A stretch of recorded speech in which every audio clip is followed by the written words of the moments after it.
இரண்டாவது பிரசவம். மஞ்சு இரண்டாவது முறையாக கர்ப்பமாக இருக்கிறாள் என்பது தெரிந்ததுமே மிகவும் சந்தோஷப்பட்டார் மாமனார். ஆல்ரெடி ஒரு பேத்தியை பெற்று கொடுத்துட்ட, இனி ஒரு பேரனை பெற்று கொடுமா. மாமியார் அவளிடம், மஞ்சு ரொம்ப சந்தோஷமா, ஆனால் உன்னோட டெலிவரி டைமில் அத்தைக்கு லீவு கிடைக்காதுமா, அதனால் நீ ரெண்டாவது டெலிவரியையும் உங்கள் அம்மாவையே பார்க்க சொல்லிடு, அதுக்கான செலவை நாங்கள் கொடுத்துடுறோம், சரியா என்றார். அதை கேட்ட நொடியிலிருந்தே மஞ்சுவுக்கு பதற்றமாக இருந்தது. இதை எப்படி அம்மாவிடம் சொல்வது, அம்மா சம்மதிப்பாரா என்று அவளுக்கு மிகவும் தயக்கமாக இருந்தது. கணவனோ, சும்மா சொல்லிப்பாரு உங்கள் அம்மா கிட்ட, எந்த அம்மாவும் மாட்டேன்னு சொல்ல மாட்டாங்க என்று சொன்னான். எந்த அம்மாவும் சொல்ல மாட்டாங்க, ஆனால் எங்கள் அம்மா சொல்லுவாங்களோன்னு எனக்கு பயமாக இருக்குது. நீயே யோசிச்சு பாரு மஞ்சு, நீங்கள் வசதியானவங்க, பெரிய வீட்டில் இருக்கீங்க. எங்கள் வீடு மாதிரி வசதி குறைவான வீடாக இல்லை. ஒத்தாசைக்கு உங்கள் அண்ணனும் அண்ணியும் கூட இருக்காங்க. அதனால் உங்கள் அம்மாவுக்கு எந்த கஷ்டமும் இருக்காது. கண்டிப்பாக மாட்டேன்னு சொல்ல மாட்டாங்க, நீ பேசிப்பாரு. அவனும் நழுவினான். மஞ்சுவுக்கு கண்களை இருட்டி கொண்டு வந்தது. இது என்ன கூத்தாக இருக்கிறது? லவ் மேரேஜில் தான் ஆளாளுக்கு நீ டெலிவரி பாரு என்று முட்டிக்கொள்வார்கள். ஆனால் இது பெற்றோர் பார்த்து வைத்த அக்மார்க் அரேஞ்ச்டு மேரேஜ். இதிலும் கூடவா இப்படி ஒரு பஞ்சாயத்து வரும்? பொதுவாக செகண்ட் டெலிவரி மாப்பிள்ளை வீட்டில் தான் பார்ப்பார்கள்.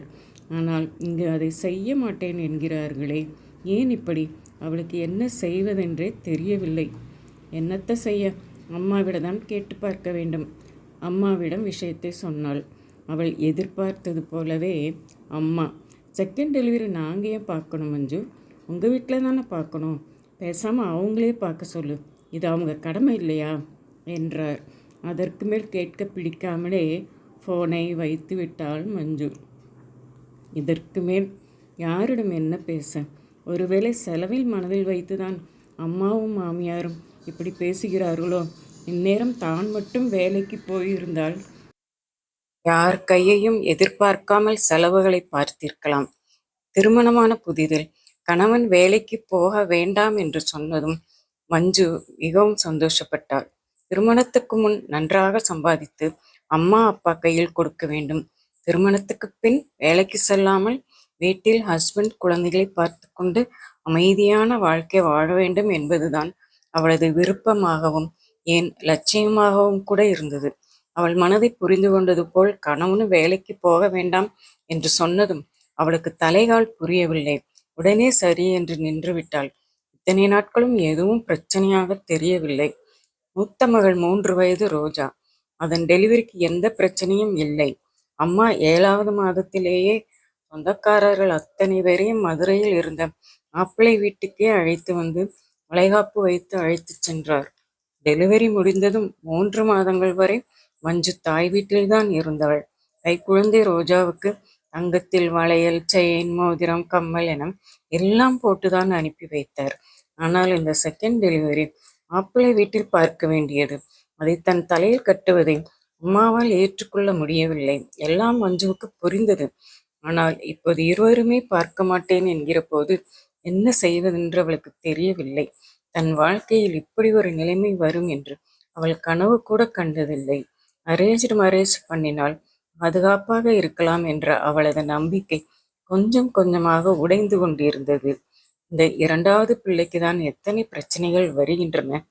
பேசாமல் இதை அழித்து விட்டால் என்ன என்று கூட ஒரு கணம் தோன்றியது. உடனே அந்த எண்ணத்தை மாற்றிவிட்டாள். இது தன்னுடைய குழந்தை, இதை காப்பாற்ற வேண்டியது தன்னுடைய பொறுப்பு தான். ஆனால் என்ன செய்ய, வேறென்ன செய்ய? மறுபடியும் அம்மாவிடம் பேசி பார்ப்போம் என்று முடிவெடுத்தாள். 2-3 முறை பேசினாள். கணவன் சுப்புவும் பேசிய பின் அம்மாவால் மறுக்க முடியவில்லை. வேறு வழி இல்லாமல் சம்மதித்தார். ஆமா, செலவாவது அவங்க பண்ணுவாங்களா, இல்லை நானே பண்ணணுமா கேட்ட அம்மாவிடம் மாமியார் செலவு பண்ணுவார் என்று சொன்னதும் அரை மனதாக ஒத்துக்கொண்டார். மஞ்சுவுக்கு 9ஆம் மாதம் தொடங்கியதுமே மாமனார், இந்தாம்மா 10,000 இப்போ வச்சுக்கோ, டெலிவரி முடிஞ்ச உடனே எவ்வளவு செலவாச்சுன்னு சொல்லு, அந்த பணத்தை நான் அப்புறமா தந்துடுறேன் என்று சொல்லி அவள் கையில் 10,000 கொடுத்தார். மறுநாளே அவளையும் ரோஜாவையும் அவள் அம்மா இருந்த திண்டுக்கலுக்கு ரயிலில் அழைத்துச் சென்றான் சுப்பு. அவள் சென்ற நேரம் அம்மா டிவி பார்த்து கொண்டிருந்தார். மஞ்சு வீட்டுக்குள் நுழைவதை பார்த்த பின்பும் கண்டுகொள்ளாமல் தொடர்ந்து டிவி பார்த்தார். அருகிலே சென்ற மஞ்சு, அம்மா டெலிவரிக்கு நான் காசு கொண்டு வந்திருக்கேன் என்று சொன்னதும், ஓ வந்துட்டியா, வா வா வந்து உட்காரு என்று சிரித்த முகத்துடன் சொன்னார். அம்மா செலவுக்கு பயந்துதான் டெலிவரி பார்க்க மறுத்தார் என்பது மஞ்சுவுக்கு உறுதியானது. இந்நேரம் தான் மட்டும் சம்பாதித்திருந்தால் அம்மா மறுத்திருக்க மாட்டார். தானும் கௌரவமாக வந்திருக்கலாம். ஏன் இங்கு வர வேண்டும்? மாமியாரே அவர் வீட்டிலேயே வைத்து இந்நேரம் டெலிவரி பார்த்திருப்பார்.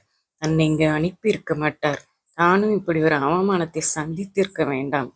அவளை வீட்டில் விட்ட 10வது நிமிடம் அங்கிருந்து கிளம்பி விட்டான் சுப்பு. அன்னிக்குதான் அவளை பார்த்ததும் ஏக குஷி ஆகிவிட்டது. வாமா, வா வா, என்ன குடிக்கிற, காப்பி கொண்டு வரட்டுமா என்று சொன்னவர் பதிலுக்கு காத்திராமல் உடனே போய் காப்பி எடுத்து கொண்டு வந்து அவளுக்கும் ரோஜாவுக்கும் கொடுத்தார். காப்பி குடித்ததும் கொஞ்சம் தெம்பு வந்தாற் போல் இருந்தது மஞ்சுவுக்கு. குழந்தை பிறந்த அடுத்த நிமிஷம் இந்த வீட்டை விட்டு கிளம்பிடணும் முடிவெடுத்தாள் மஞ்சு. அண்ணி நேரத்துக்கு மஞ்சுவுக்கு வாய்க்கு ருசியாக சமைத்து போட்டார். தினமும் வாக்கிங் அழைத்து சென்றார். ரோஜாவையும் நன்றாக கவனித்து கொண்டார். ரோஜா அவரிடம் எளிதில் ஒட்டி கொண்டாள். அம்மா வந்தன்றுதான் கொஞ்சம் கராராக தெரிந்தார். பிறகு அவரும் நார்மல் ஆகிவிட்டார். டாக்டர் இன்னும் 1 வாரத்தில் டெலிவரி ஆகிவிடும், இந்த முறையும் சிசேரியன் தான், நீங்களே ஒரு தேதியை குறித்து சொல்லிடுங்க என்று சொல்ல தேதி முடிவு செய்யப்பட்டது. சிசேரியனுக்கு முந்தின நாள் வந்து இறங்கினான் சுப்பு. மறுநாள் மாலை ஆஸ்பத்திரிக்கு அம்மா, அண்ணி, மஞ்சு ஒரு ஆட்டோவில் சென்றார்கள். சுப்பு மஞ்சுவின் அண்ணன் ஸ்கூட்டர் எடுத்து ஆட்டோ பின்னாடியே வந்தான். ரோஜாவும் அண்ணனும் வீட்டிலேயே இருந்தார்கள். ஆட்டோ ஆஸ்பத்திரி முன்னால் சென்று நின்றது. பின்னாலேயே ஸ்கூட்டரில் வந்து இறங்கினான் சுப்பு. ஆட்டோக்காரருக்கு உன் புருஷனையே காசு கொடுக்க சொல்லு என்று அம்மா சொல்ல, மஞ்சுவும் சுப்புவிடம் காசு கேட்டாள். ஏன் உங்க அம்மா கொடுத்தா என்ன, அவங்க கிட்ட இல்லாத காசா என்று சுப்பு கேட்டுக்கொண்டிருக்கும் போதே அம்மா அந்த இடத்தை விட்டு நகர வேறு வழி இல்லாமல் முணங்கி கொண்டு சுப்பு காசை கொடுத்தான். நொந்துவாய் நின்றாள் மஞ்சு. ஒரு பக்கம் அம்மா, இன்னொரு பக்கம் கணவன். 2 பேருமே நெருங்கிய உறவுகள். ஆனால் ஆட்டோவுக்கு காசு கொடுக்க இருவருமே கணக்கு பார்க்கிறார்கள். தனது முதல் டெலிவரியை காசு கணக்கு பார்க்காமல் அம்மா செலவு செய்தது கூட தற்பெருமைக்காக இருக்குமோ? முதல் முறையாக மஞ்சுவின் மனதில் சந்தேகம் உதித்தது. பெண் குழந்தை பிறந்தது.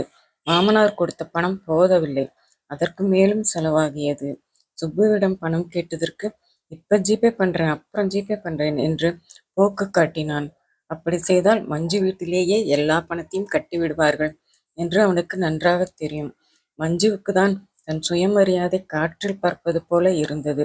ரொம்ப தர்ம சங்கடமாக இருந்தது. இதனால் வரையில் புகுந்த வீட்டில்தான் அவமானப்பட்டோம் என்றாள். இப்போது பிறந்த வீட்டிலுமா அவமானப்பட வேண்டும்? பெண்ணுக்கு 2 வீடுகள் என்று சொல்கிறார்களே, அதற்கு பதிலாக பெண்ணுக்கு 2 அவமானங்கள் என்று சொன்னால் ரொம்ப பொருத்தமாக இருக்கும். சுப்புவின் மன ஓட்டத்தை புரிந்து கொண்ட அண்ணன் அவனே பணத்தை முழுவதுமாக கட்டினான். ஆஸ்பத்திரி செலவையும் தாண்டி குழந்தைக்கு சோப்பு, பவுடர், ட்ரெஸ், டவல் என்று செலவு பெருகி கொண்டே போனது. எல்லாவற்றையும் அண்ணன் முகம் சுளிக்காமல் செய்தான். அம்மாதான் எல்லா செலவையும் என் பிள்ளைத்தலையிலே கட்டுறாங்க என்று புலம்பி தள்ளி கொண்டிருந்தார். இவற்றையெல்லாம் பார்த்த மஞ்சுவுக்குள் குழந்தையும் கொஞ்சம் வளர்ந்ததும் முதலில் ஒரு வேலையை தேடிக்கொள்ள வேண்டும் என்ற உறுதி அதிகமானது. பட்டுக்குட்டிக்கு பாலூட்டும் போதெல்லாம் நீ நல்லா படிச்சு பெரிய ஆளாகி நிறைய சம்பாதிச்சு உன் சொந்த காலில் நிற்கணுமா? எந்த காரணத்தினாலையும் நீ யாருக்கிட்டையும் கையேந்தவே கூடாது செல்லமே, சரியா என்று சொல்லியபடியே தான் பாலூட்டுகிறாள் மஞ்சு. டெலிவரி என்று இல்லை, எந்த விஷயமாக இருந்தாலும் சம்பாதித்தாலே தன்னம்பிக்கையும் தைரியமும் தானாகவே வந்துவிடும். மஞ்சுவைப் போல தடுமாறிக்கொண்டு இருக்க வேண்டாம். அப்புறம் இன்னொரு விஷயம் மக்களே, புகுந்த வீட்டில் மட்டுமல்ல, பிறந்த வீட்டிலும் கூட அதிகம் சம்பாதிக்கும் மகளுக்கு எக்ஸ்ட்ரா மரியாதை கொடுக்கும் கலாச்சாரம் பரவிக்கொண்டிருக்கிறது என்பதையும் கொஞ்சம் ஞாபகத்தில் வச்சுக்கோங்க.